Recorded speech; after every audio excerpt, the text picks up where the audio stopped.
और जो लोग कहते हैं कि घर में पैसा तो आता है, पैसा रुकता नहीं है और पैसा बढ़ता नहीं है, वृद्धि नहीं हो रही है, उन्हें भी विशेष यह तीसरा दिन जरूर करना चाहिए। तो देखिए, पहले ही आपको बता दिया कि श्री हरि विष्णु की पूजा और उनका भोग श्री मतलब तुलसी मैया के बिना अधूरा है ना। और तुलसी मैया जो है वह श्री हरि विष्णु के बिना अधूरी है। तो देखिए, जब भी आप तुलसी का कोई उपाय करेंगे तो सीधे सीधे आप श्री हरि विष्णु को प्रसन्न कर लेते हैं। अब व्यक्ति को, यानी जो भी व्यक्ति है, किस व्यक्ति को कितना धन देना है, यह श्री हरि विष्णु के हाथ में होता है। धन देने का काम माँ लक्ष्मी करती है, जो कि माँ तुलसी का ही एक रूप है। माँ तुलसी जो है यह माता लक्ष्मी का ही स्वरूप है ना। तो आपको करना क्या है, आपको लेनी है यहाँ पर हल्दी पिसी हुई, जो कि श्री हरि विष्णु से जुड़ी हुई है, आपके गुरु गृह से जुड़ी हुई है, आपकी कुंडली में गुरु को मजबूत करती है, सुख सौभाग्य को खींचने का काम करती है, धन को बढ़ाने का काम करती है। तो एक चुटकी पिसी हुई हल्दी आपको लेनी है और यह पिसी हुई सूखी हल्दी ही आपको अपने गमले में, तुलसी का पौधा जिस गमले में लगा है उसमें अच्छे से इस हल्दी को डालना है, ठीक है ना। और ओम नमो भगवते वासुदेवाय नमः इस मंत्र का जाप करना है। कितनी बार? कम से कम 11 बार जाप करना है। ओम नमो भगवते वासुदेवाय नमः इस मंत्र का जाप करते रहना है और हल्के हल्के से तुलसी के पौधे में आपको पूरे गमले में पीसी हुई हल्दी का छिड़काव करना है। तो देखिए, जो व्यक्ति लेता है, ऐसा समझ लीजिए अपने जीवन से नहीं आने वाली 7 पीढ़ियों के जीवन से निर्धनता और गरीबी को दूर कर देता है। क्योंकि हल्दी जो है ना, यह साधारण नहीं है। हल्दी इतनी उत्तम होती है कि रातों रात आपके जीवन में चमत्कार करती है। आपने देखा होगा कि कोई भी शादी होती है, विवाह होता है ना, कोई भी ऐसा शुभ काम हम करते हैं उसमें हल्दी जरूर लेते हैं।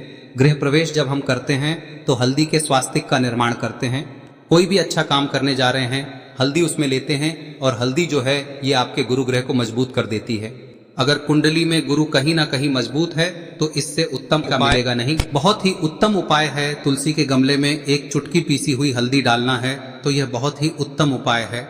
इस उपाय को आप जरूर, साल का सबसे बड़ा यह दिन है, तो इस उपाय को करने से श्री हरि विष्णु और महादेव आपसे न केवल प्रसन्न होते हैं, पाप होते हैं, आपसे इतना प्रसन्न हो जाते हैं कि जीवन में कभी आपके गरीबी और निर्धनता को नहीं आने देते हैं।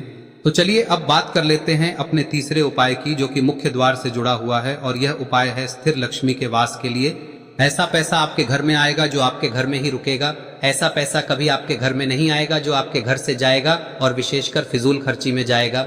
अब आधे से ज्यादा लोगों की यही समस्या होती है कि घर में पैसा तो आता है लेकिन बहुत जल्दी घर से चला जाता है या फिर फिजूल खर्ची में चला जाता है। तो धन की बर्बादी जिन लोगों के घर में हो रही है उन्हें विशेषकर यह तीसरा उपाय करना है, या जिन लोगों के पास बिल्कुल पैसा आना बंद हो गया है, सर पर लगातार कर्जा बढ़ रहा है, उन्हें भी यह विशेष तीसरा उपाय करना है।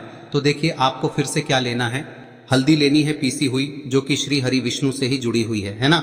पीसी हुई हल्दी लेनी है और थोड़ा सा पानी डालकर उसका गाढ़ा गाढ़ा आपको पेस्ट बना लेना है। अब इसी हल्दी से आपको अपने घर में स्वास्तिक बनाने हैं। कितने स्वास्तिक? एक स्वास्तिक आपको बनाना है अपनी तिजोरी पर, जिसमें आप पैसा रखते हैं, चाहे तो आप संदूक में रखते हैं, अलमारी में रखते हैं, जिस चीज में भी पैसा रखते हैं, बस वहां पर हल्दी से एक स्वास्तिक बनाना है। दूसरा स्वस्तिक आपको कहाँ बनाना है? अपने घर के मंदिर में, है ना। और 2 स्वस्तिक आपको बनाने हैं अपने घर के मुख्य द्वार पर बाहर की तरफ। हल्दी से 4 स्वास्तिक आपको बनाने हैं। 2 स्वास्तिक मुख्य द्वार पर बाहर की तरफ, एक तिजोरी पर, है ना, और एक अपने घर के मंदिर में। बस यह उपाय आप लिया तो देखिए, जो धन की तिजोरी है उसमें पैसा भरा रहेगा।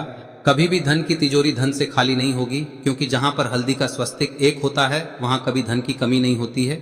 हमेशा वहां पर धन की देवी माता लक्ष्मी वास करती हैं, क्योंकि हल्दी किससे जुड़ी हुई है? श्री हरि विष्णु से। और माँ लक्ष्मी कहाँ होती है? जहाँ श्री हरि विष्णु वास करते हैं। अब बात करें कि आपके घर का मंदिर जो है उसमें अगर आप एक स्वास्तिक बनाते हैं तो आपके घर से ऊर्जा जो है, पूरे में ऊर्जा फैलती है ना। तो आपके घर में पॉजिटिव एनर्जी बढ़ती है, सकारात्मक ऊर्जा बढ़ाती है। जब आप अपने घर के मंदिर में हल्दी का स्वस्तिक बनाते हैं, आपके घर से बुरी शक्तियां, नेगेटिव एनर्जी जैसी चीजें बिल्कुल आपके घर में नहीं रुकती है।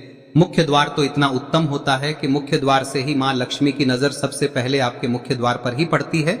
और मुख्य द्वार पर अगर आपने हल्दी के स्वस्तिक बना दिए तो माँ लक्ष्मी देखते ही प्रसन्न हो जाती है, क्योंकि यह श्री हरि विष्णु से जुड़ी हुई है ना। और हल्दी के स्वास्तिक जहां पर जो व्यक्ति अपने घर के मुख्य द्वार पर बनाते हैं, ऐसा समझ लीजिए माँ लक्ष्मी उनके घर में वास करती ही करती है और कभी भी ऐसे घर को फिर छोड़कर नहीं जाती है। स्थिर लक्ष्मी का वास आपके घर में होगा। यह हल्दी के स्वास्थ्य दिन बहुत ही उत्तम है। साथ ही साथ कोशिश करें कि इस दिन गाय माता को हरी घास अवश्य खिलाएं। अगर आपको हमारी ये वीडियो पसंद आई हो तो हमारे इस वीडियो को लाइक करें, चैनल को सब्सक्राइब करें, कमेंट बॉक्स में लिखे हर हर महादेव, जय मां लक्ष्मी। अब बात करते हैं अगले उपाय की। हम सभी के घरों में माता तुलसी का पौधा अवश्य ही होता है। तो देखिए, हमें तुलसी जी के पौधे से सबसे पहले तो 3 पत्ते तोड़ने। देखो, एकादशी वाले दिन आपको तुलसी के पत्ते नहीं तोड़ने। तो देखिए, तुलसी जी के आपको 3 पत्ते तोड़ने लेने, और इन तुलसी जी के पत्तों को तोड़ने के बाद आपको 1 चुटकी हल्दी भी अपने साथ में लेनी है।